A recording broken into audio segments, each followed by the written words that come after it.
The results in the Uttar Pradesh by-poll give the Bharatiya Janata Party a good deal to chew on. But do the by-poll setbacks in Gujarat and Rajasthan have much more troubling implications for the party? Both are BJP-ruled states. 3 of 4 seats in Rajasthan went to the Congress, and in Gujarat, the state it has ruled non-stop for 14 years, the party managed to lose 3 seats to a battered, down-and-out Congress. What do the by-poll results in these 2 states mean for Narendra Modi, Amit Shah, and the BJP as it heads into 2 crucial full state elections this year?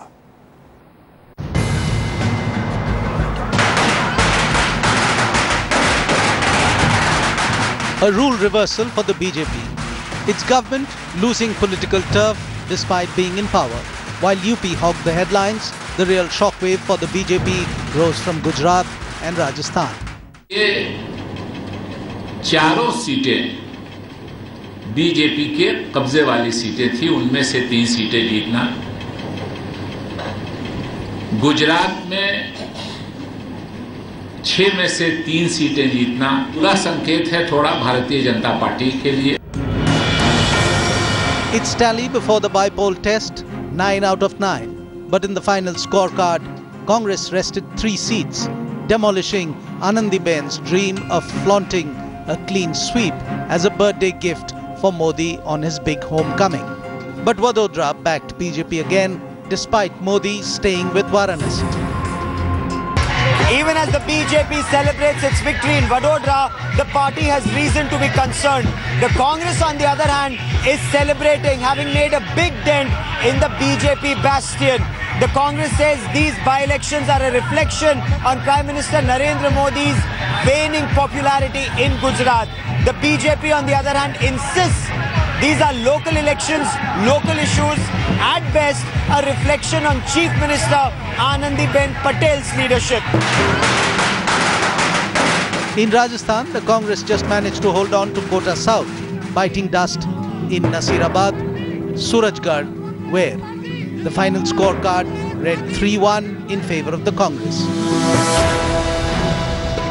इन चारों अलग-अलग जिले थे प्रदेश में, चारों तरफ से एक आवाज उठकर आई है। न सिर्फ हम 4 में से 3 सीट जीते हैं, चौथी सीट भी जो कोटा दक्षिण की थी वहां पर हमारे थे 50,000 से ज्यादा के मार्जिन से, वो आधे से कम आज मार्जिन हो गया है और वो गढ़ आ जाता है बीजेपी का। इसमें जो भी कमियां होंगी, कमियां तो रही, निरंतर रही, जो भी कमियां हुई उनको निश्चित रूप से समीक्षा के माध्यम से कमियां देखेंगे, उनको दूर करेंगे। Raji still holds 160 seats in the 200-member assembly, but the tally is symptomatic of a huge wave of discontent against her government. This man is a case in point. Jat leader Digambar Singh is a Raji loyalist who was given a ticket from Surajgarh after the Chief Minister steamrolled all opposition. But he lost to Congress's Shravan Kumar. The margin may be less. The psychological blow to Raji camp is maximum. और सारे राजस्थान का जो इस तरह जो किया ना उन्होंने, वो दोनों जिले के लोगों ने मंजूर नहीं किया और केवल मात्र जनता ने इस बात का झटका दिया उन लोगों को कि तुम बड़े नहीं हो, हम बड़े हैं। Ruling parties enjoy a clear advantage in by-poll battles, but Raje and Anandiben failed to guard their territory, and they got no help from the hyped-up Modi wave. Bureau Report, Headlines Today. Consulting editor, India Today Group, Rajdeep Sardesai is still with me. Also with us, Amiben Yagnik, spokesperson for the Congress Party, Sudhanshu Mittal of the BJP, and senior journalist and columnist Nalini Singh also with us this evening. Thanks for joining us. Rajdeep, returning to the first question that we introduced debate number 2 onto the point with this evening, are the implications of what happened to the BJP in Gujarat and Rajasthan in any way more troubling, given the circumstances and their ruling in both of those states, than what happened in Uttar Pradesh? You know, it's interesting. The BJP, for some reason, doesn't do as well in by-elections in Gujarat as they do in the state elections. Yes. Even when Mr. Modi was chief minister, they've had reverses in by-elections in the past. I get a sense that there is a lot of anti-incumbency against local MLAs, and that manifests itself sometimes during a by-election. And Gujarat could be an example. Remember, it's still advantage BJP. BJP won 6 yes, and the Congress won 3. Rajasthan, I think, is more troubling and perhaps offers the best news for the Congress. Because here is a state the BJP swept in December last year, swept in May, and now suddenly the Congress is making a comeback. And there's a sense with Sachin Pilot in charge, the Congress is actually working hard and may have actually found a formula, simple formula, start working on the ground and stop sitting in TV studios and dressing rooms and drawing rooms of Delhi. That's the formula for the Congress. You haven't given, interestingly enough, Shiv, the best news for the BJP, which has come from Bengal, where they've actually won one seat on their own this time. So I think that's the best news for the BJP. The troubling news is Rajasthan and Uttar Pradesh. And the best news for the Congress today has really come from that state of Rajasthan, because it shows that if you can work hard on the ground, all is not lost for the Congress party. Absolutely. We were just going to come to Bengal in just a bit. Nalini, quick opening comments on Gujarat and Rajasthan for the BJP. Opening comment is that, let me take a macro view. Has the BJP peaked? That would be a question that is being asked in the Hindi belt, for instance, Gujarat and Rajasthan. The answer is no. Why? Because look at the new territory that BJP seems to have got.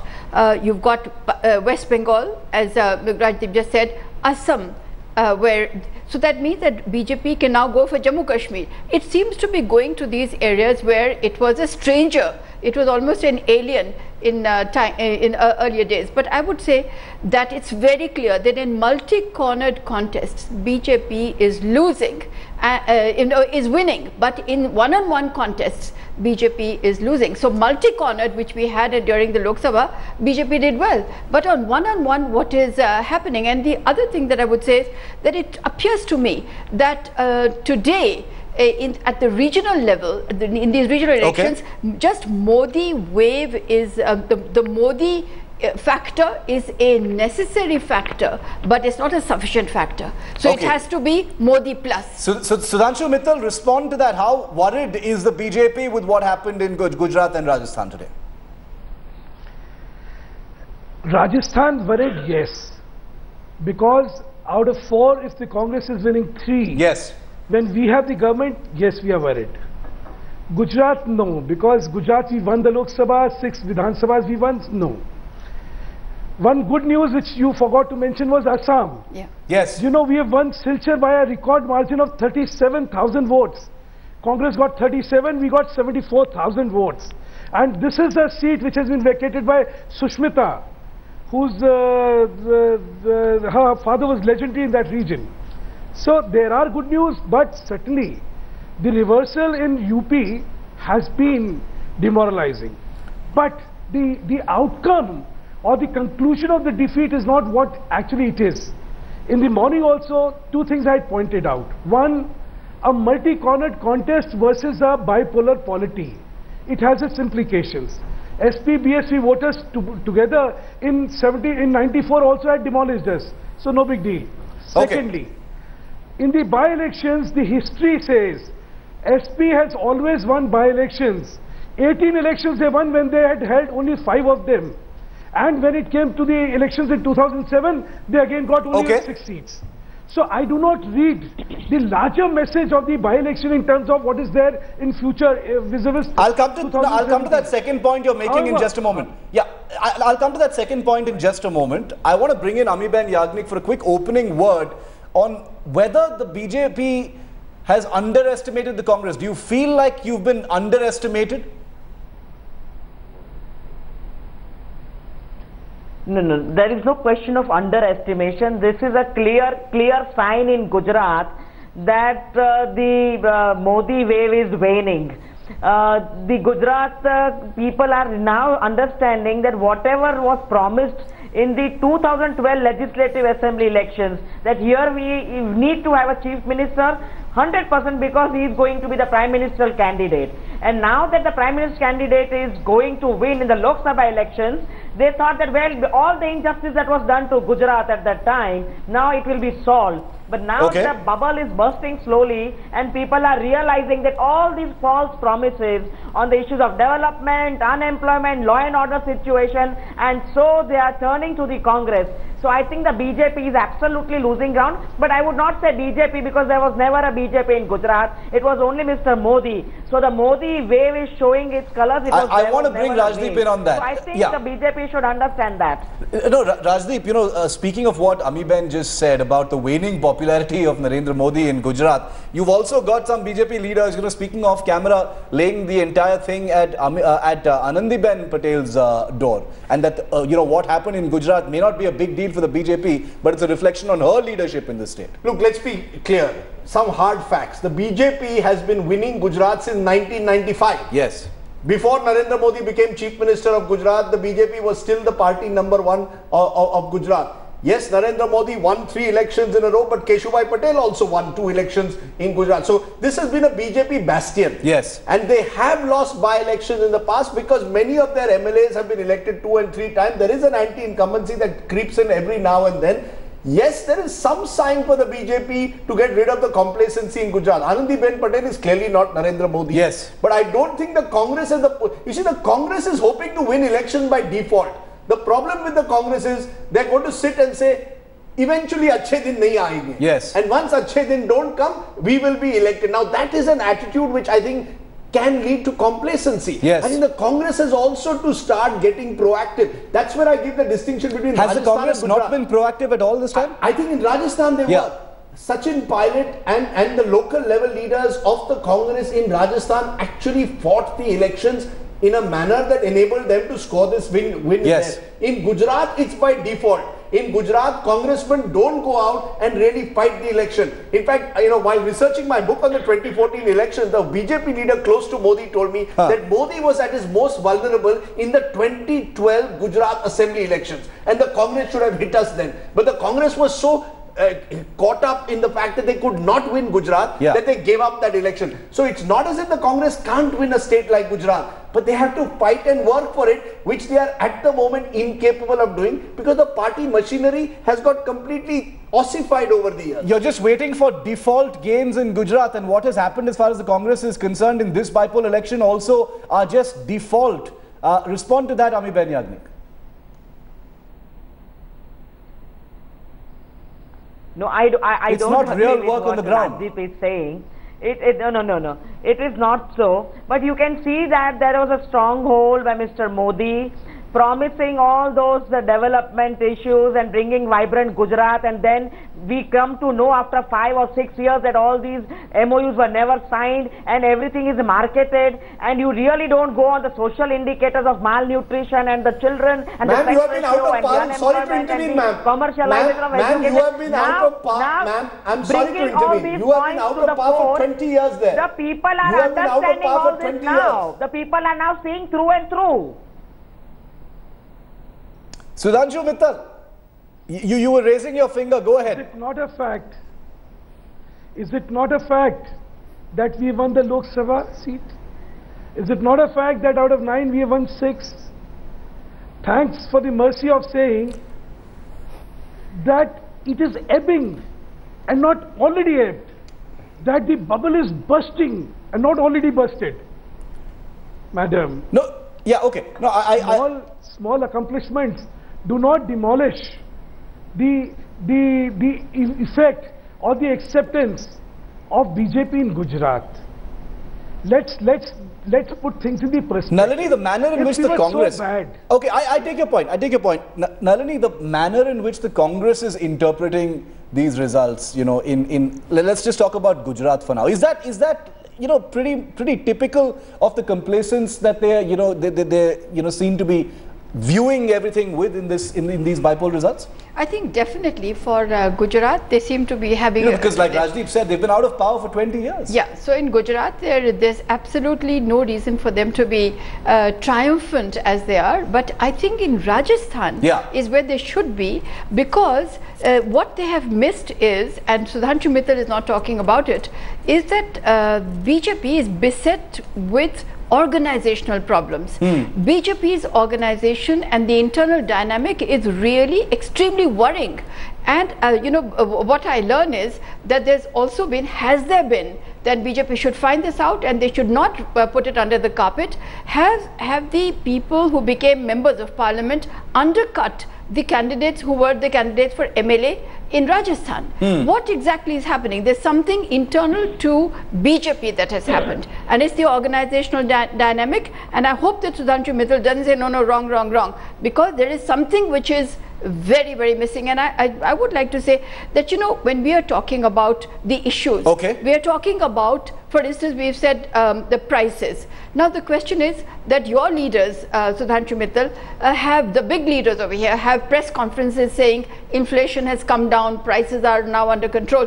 Now what is happening is the lack of connect. The statistics that you're offering in Delhi have almost nothing to do with the burden of the common person at the field level. And you're watching it, you're looking at the results. Not only is it that in multi-cornered contests you're doing well, but in one-on-one you're doing badly, but you're not looking at what the reality for the common man is. Quick response to that, then I want to bring Rajdeep in on Rajasthan once again. Sudhanshu Mittal, On the Rajasthan front, what Nalini ji says has a lot of merit.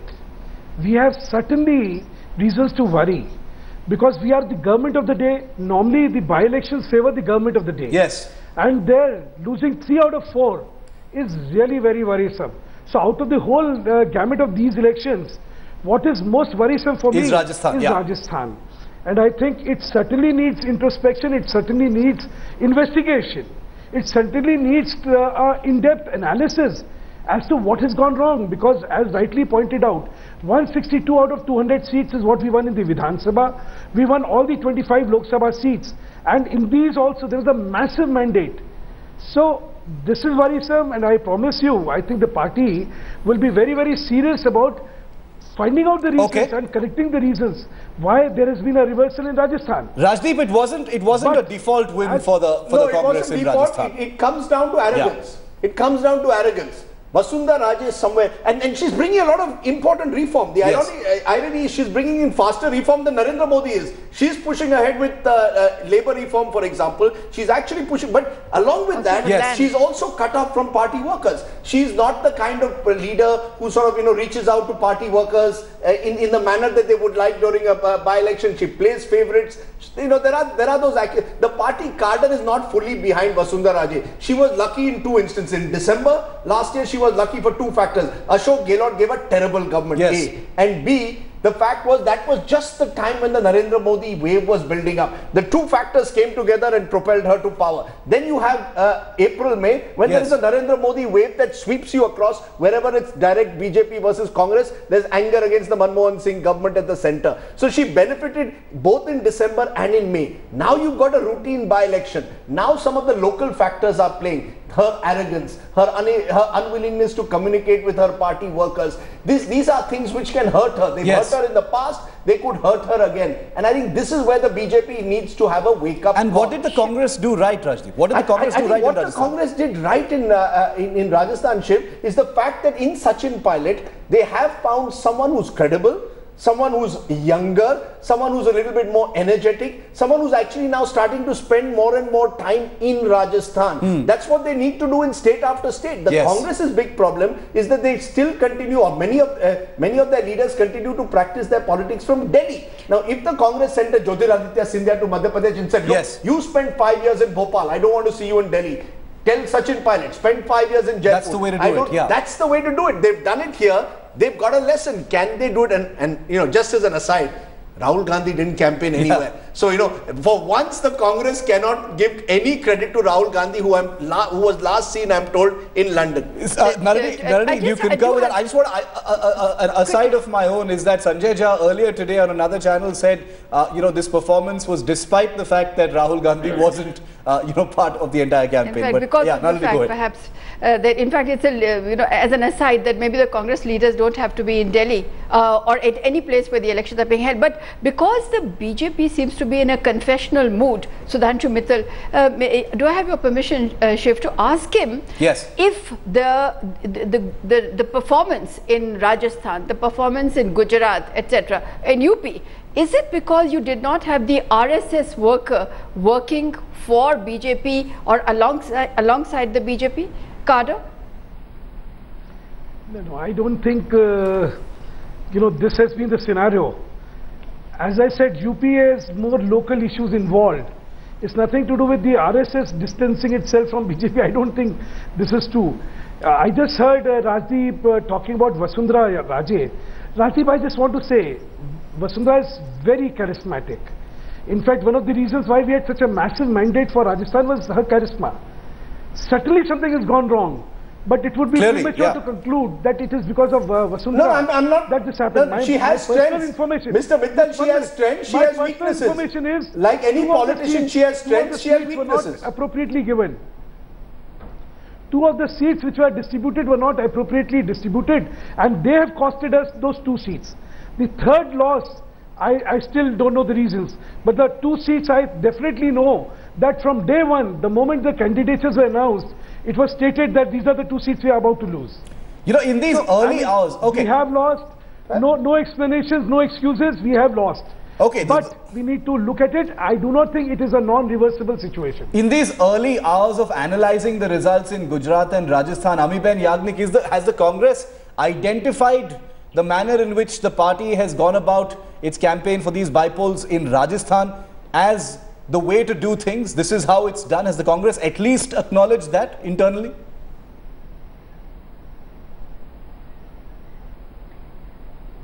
Well, it differs from state to state, but of course the Congress has put in a lot of effort this time, and if you see the vote share from 2012 to 2014 and till today, not only that margin is covered, which is in several thousands, but also got an edge up in the number of votes. Now, if you go to see, we banked up on a couple of other seats also, but we lost there, and we gained in all these seats. And so there is a different kind of the local issues which have come to the fore and which the BJP has never taken care of. They have promised the sky and the stars, and now the people are realizing that nothing is happening despite Mr. Modi going to the center. And so this is slowly, gradually dawning on everyone. Yes. Okay, I want to end with one last question, and I want responses from all 4 of you. Starting with you, Rajdeep. 2 big assembly elections coming up this year. Are there any big, takeaways from what we've seen in Uttar Pradesh, in Gujarat, and in Rajasthan for the Congress and the BJP going forward? Look, I think, Shiv, both these elections, Haryana and Maharashtra in particular, are for the BJP to lose. Yeah. For the BJP Shiv Sena in the case of Maharashtra. I mean, it's completely advantage the BJP Shiv Sena in Maharashtra because you have 15 years of a pretty incompetent Congress NCP government, and you've had a government in Haryana also which has done 10 years, and there is anti-incumbency which has settled in. So I don't expect the BJP to lose either of these 2 states, but there is complacency, there is arrogance, this virtually dictating terms to the Shiv Sena as to how many seats the BJP will demand. I think this can let down the BJP. So I think the warning signal of today's result for the BJP is shake off your complacency, shake off your arrogance. Each election is different to the other. For the Congress, for God's sake, stop living in denial. You were defeated swiftly and roundly in the 2014 elections. You need to get your grassroots network together again to come back, and you need to do something about your leadership. So I think both these national parties need wake-up calls which these by-elections have provided. I think that's a message we can end on. The Congress needs to stop living in the past, stop living in denial. The BJP needs to shake off its complacency. Come October 19th and we'll be smiling. Sorry?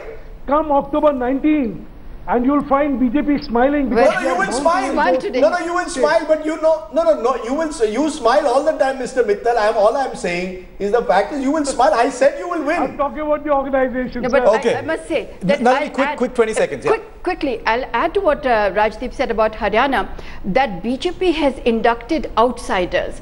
And if I were anything to do with BJP, leadership, I would watch the outsiders, because they can sabotage your chances, because each one of them wants to be chief minister. So they will make sure that their 10 MLAs win and the MLAs of the other rival lose. Okay. So you have to have people with ideological commitment cannot be there. So these are people who came in, and you've taken lateral entries. You did that in '92 also, and then you suffered. So I would say, and in Maharashtra, I'm sure Narendra Modi himself today has taken the reins of resolving this issue with Shiv Sena today. So I think it will be resolved. Now, what we've done on To The Point this evening here on Headlines Today for the very valuable advice. Is only a very... We shall keep this in mind, because it's a very valuable advice. Very preliminary sort of analysis of how the parties have performed in these bipoll results. All through this week, we'll be getting you much more analysis. We'll be getting you political reactions as well. But thank you, ladies and gentlemen, for joining me on debate number 2 on To The Point. Rajdeep, thanks for joining us as well.